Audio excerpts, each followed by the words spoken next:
Hi, ArcfieldWeather.com meteorologist Paul Doreen here on Monday morning, September the 11th.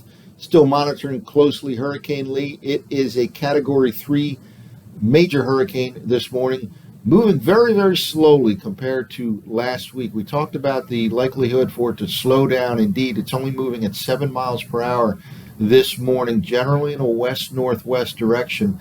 The slowdown was expected because it was moving underneath an upper level ridge.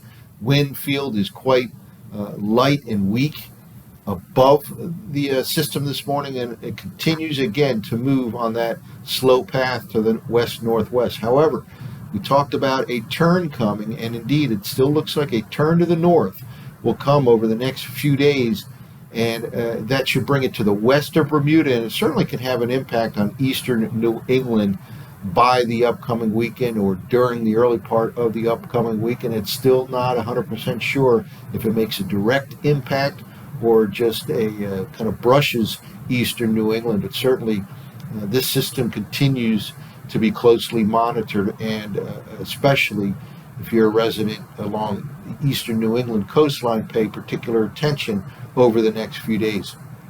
This is the overall weather pattern in the tropical Atlantic. As of this morning, we have 4 systems on the map. Lee, right in this area, right here, again, 120 mile per hour maximum sustained winds this morning. That is Category 3 level.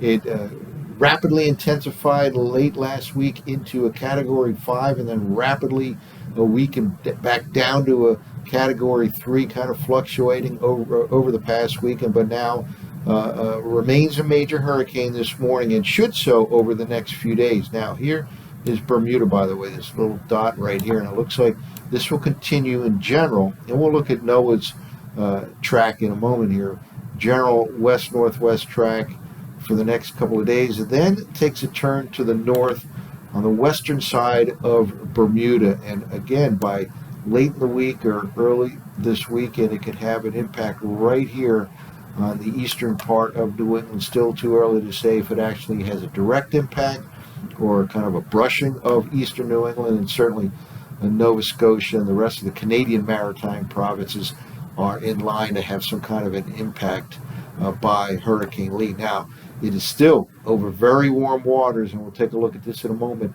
in the tropical Atlantic, somewhere near the 30 degrees Celsius mark, and that is very, very supportive of a strong tropical system. But it will move over some colder waters that were basically left behind by Hurricane Franklin a week and a half or so ago. When a hurricane moves over a part of the ocean, it tends to generate cooler water from underneath rising up to the surface through a process we call upwelling.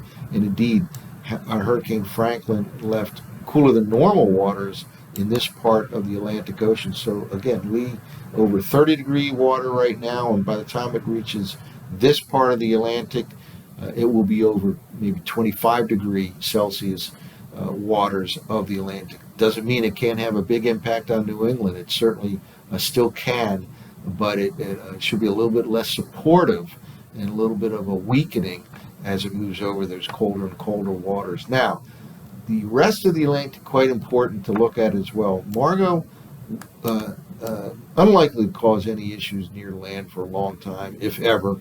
It moves in general track like this into the north part of the Atlantic Ocean. But a couple systems back on the heels here in the eastern Atlantic Ocean certainly can play a role. Next week, perhaps a week after Lee moves up across eastern New England or just off the New England coastline, we could be dealing with another system near the east coast about a week later. So obviously more on that over the days to come. Well, here's the official track now as designated by NOAA's National Hurricane Center. Again, a very slow movement over the next few days, probably remaining as a major hurricane, Category 3 most likely. And then it begins that bend, and we've talked about this bend in the several prior videos last week, and it's a result of an incoming trough.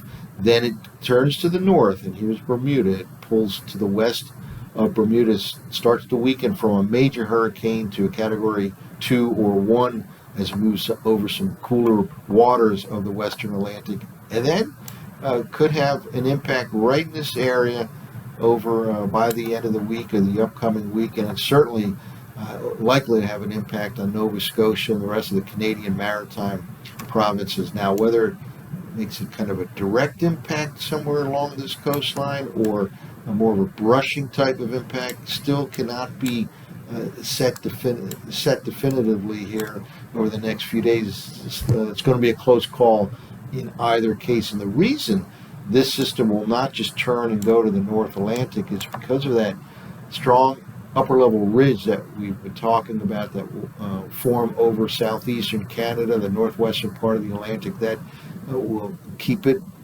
closer to the New England coastline. It just will prevent it from having a harmless race to the north and east out into the open waters of the North Atlantic, and we'll take a look at the 500 millibar pattern in a moment. Well, let's take a look here at the sea surface temperature anomalies. Right here we're looking at the anomalies, and then we'll take a look at the actual magnitude. And this is Puerto Rico right here. The storm system right now is in this general area, and you can see it's in an area where it's well above normal from a sea surface temperature point of view. In a moment we'll see the actual magnitudes. It's about 30 degrees Celsius. But here's that wake left behind by the upwelling caused by Hurricane Franklin about a week or a week and a half ago. Colder than normal waters right here, and again it looks like this will continue on a slow west-northwest track and then take that turn to the north. Here's Bermuda right here, and it'll bypass Bermuda to the west. Certainly can have some kind of an impact on Bermuda, but it will travel over these cooler and cooler than normal waters here, and that could certainly have an impact on the strength of Lee. Again, not to minimize what kind of an impact it could have on New England by the end of the week or the weekend, but it certainly is good news that it will move over some cooler than normal waters. It should have some kind of a weakening effect on Lee later on this week. And here are those actual sea surface temperatures right now. The last map from tropicaltidbits.com represented the anomalies for the sea surface temperatures. These are the all-important actual temperatures. Here's Puerto Rico right here. This is the island of Hispaniola with Haiti on the west and Dominican Republic on the east, and the storm system itself. Right in this area right here, right now, 30-degree waters. Very, very warm, above normal for this time of year, very supportive of a major hurricane. And again, the track will be continuing over those very warm waters, and then it turns to that north, and it'll take that bend, kind of an important bend here. We've been talking about that for several days, a west-northwest path for the past several days, and maybe the next couple of days as it's influenced by upper level ridge over the Atlantic Ocean. Then it becomes increasingly influenced by a trough that will build over the continental U.S. and that ridge over eastern Canada that will start to build, and that will help to push it on a northern track. Here's Bermuda right here, and it'll move over cooler and cooler waters, maybe 25, 26, 27 degree waters here. Still supportive of a strong storm for sure, a tropical storm here, but it will weaken from a major hurricane down to Category 2, maybe Category 1 in this particular time frame later in the week as it takes that turn to the north over those cooler waters. Well, let's take a look here at 3 different computer forecast models just to kind of complete the circle here. We have the 500 millibar height anomaly maps, forecast maps from the ensemble run of the 0Z Euro. Then we'll take a look at the surface forecast maps for both the Canadian model and the GFS, the 0Z runs of each. Take a look at the track that each of those models depicts for Hurricane Lee. Now, we talked about an incoming trough and a building high pressure ridge over eastern Canada. Let's take a look. First of all, this is the reflection right now at 500 millibars of Hurricane Lee, Puerto Rico right here. Let's move forward here in time. And again, we talked about a trough moving over the Ohio Valley, the Great Lakes. This is now the middle of the week. This is 48 hours from now, Wednesday morning.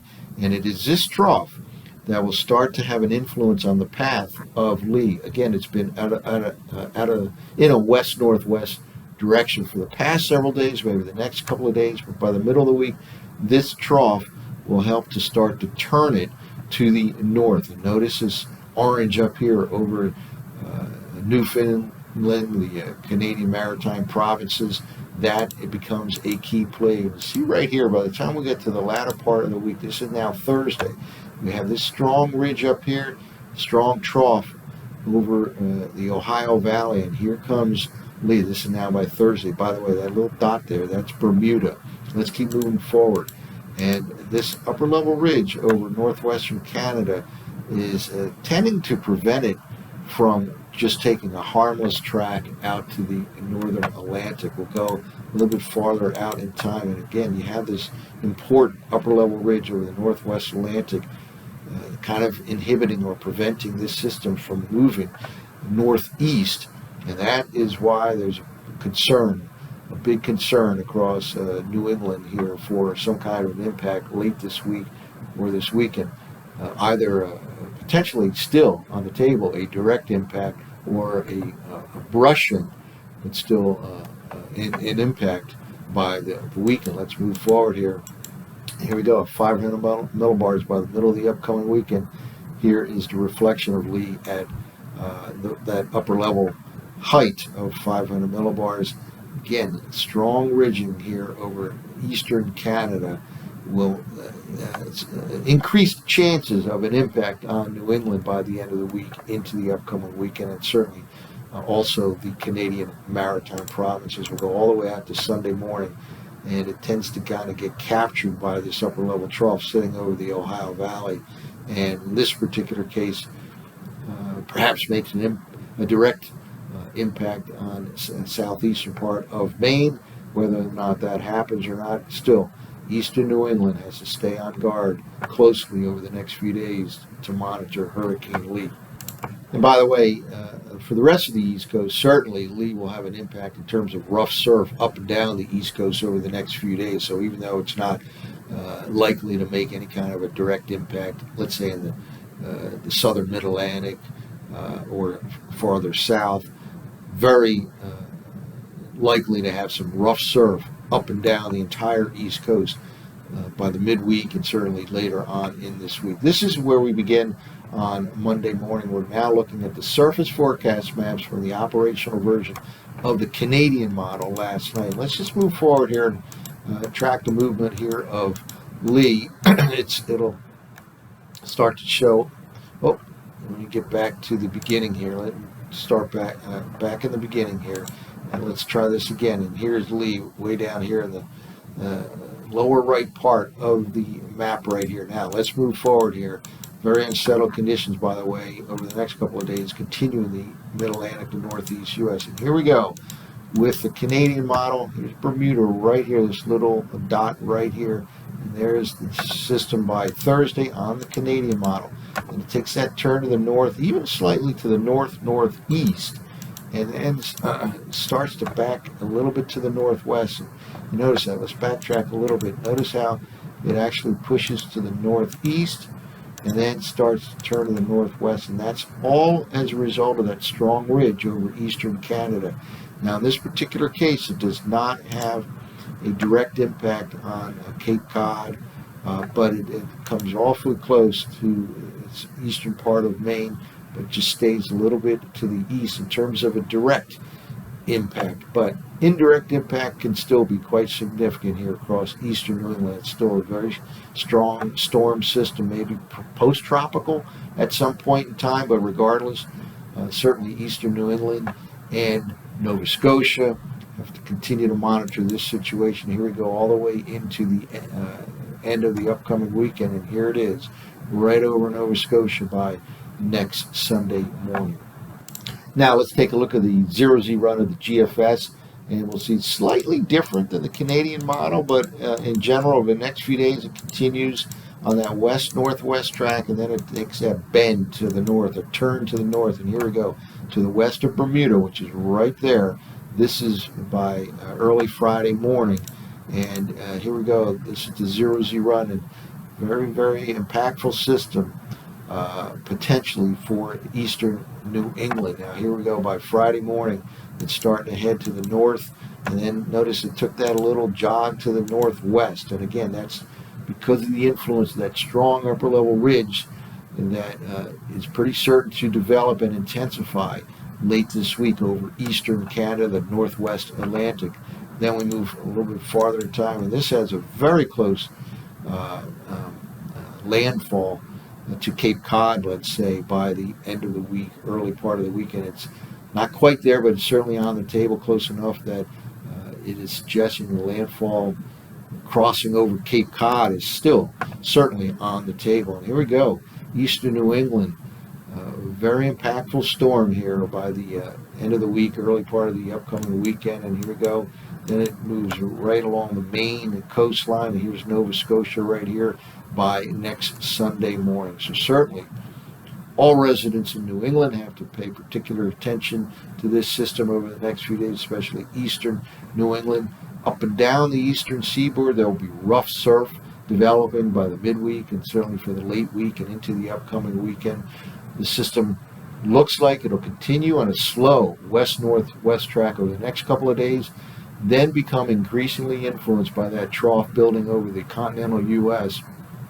Takes a turn to the north and comes awfully close to eastern New England by the end of the week or over the upcoming weekend. By the way, let's just move out a little bit farther in time. Those other systems in the far eastern Atlantic Ocean, not unlikely that about a week after this event, we may be dealing with another system near the East Coast. In fact, let's just quickly roll through these sequence of maps here.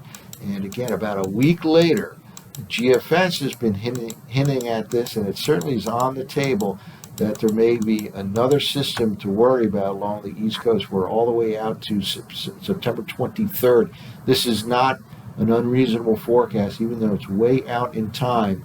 This is, I believe, something to monitor here. Even GFS oftentimes has some make-believe storms way out there in a 300-hour forecast, but I think this is a possibility that we'll have to deal with something near the East Coast about a week after Lee impacts the East Coast in one way or another. Here we go all the way out to Sunday, September 24th, and this may very well be a front-running system way in the far eastern Atlantic right now that ultimately potentially impacts the East Coast in a couple of weeks' time here. We're talking again about September 24th time frame, something we'll monitor in the long term, and maybe this will be the last system, at least for a while, we'll have to deal with in the eastern U.S. So a lot going on in the tropics right now. The mid part of September is the peak, climatologically speaking, of the tropical season, and certainly living up to that reputation right now. That's it for now. For ArcfieldWeather.com, this has been meteorologist Paul Dorian.